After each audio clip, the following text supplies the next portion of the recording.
Remue ménage. Remue ménage.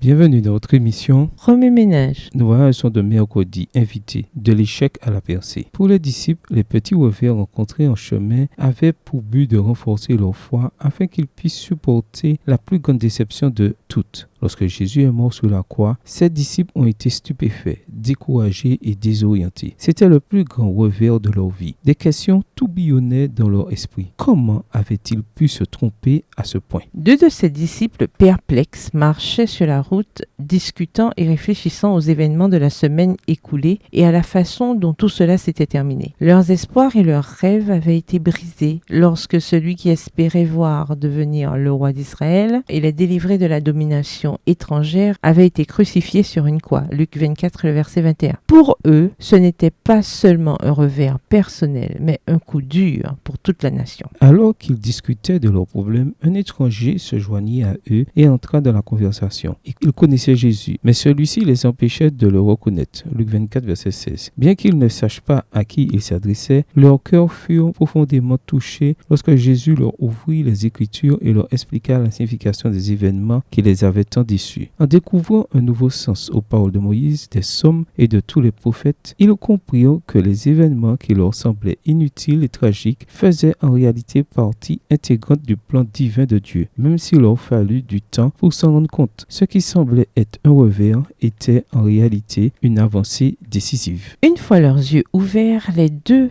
disciples se sont précipités à Jérusalem pour raconter ce qui s'était passé sur la route. Luc 24, versets 3 à 35. Lorsque Jésus est venu se tenir au milieu d'eux, ils ont été terrifiés. Remarquez les questions qu'il leur a posées. Pourquoi êtes-vous troublés? Pourquoi avez-vous ces doutes dans vos cœurs? Luc 24, verset 38. C'est aussi le message que Jésus nous adresse aujourd'hui. Trop souvent, nous oublions que Jésus marche à nos côtés dans nos vallées. Trop souvent, nous ne le reconnaissons pas. Trop souvent, nous oublions qu'il y a plus à découvrir dans cette histoire. Trop souvent, nous nous sentons troublés et laissons le doute s'élever dans nos cœurs, oubliant que Jésus tient notre vie entre ses mains. Et trop souvent, nous pensons en savoir plus que Jésus sur ce qui se passe réellement dans notre vie. Luc 24, verset 18. Avec Jésus, nos plus grands revers peuvent devenir nos plus grandes avancées. Les choses qui semblent si inutiles et tragiques ne surprennent pas Dieu. Dieu fait naître la beauté de nos cendres. Ésaïe 61, le verset 3. Jésus fait naître la victoire de la défaite. Oui, ménage, question à méditer. Quels ont été vos plus grands revers dans la vie? Quelles leçons avez-vous tirées de ces expériences? Notez vos réponses en bas de la page précédente. Au revoir. Et à demain si Dieu veut.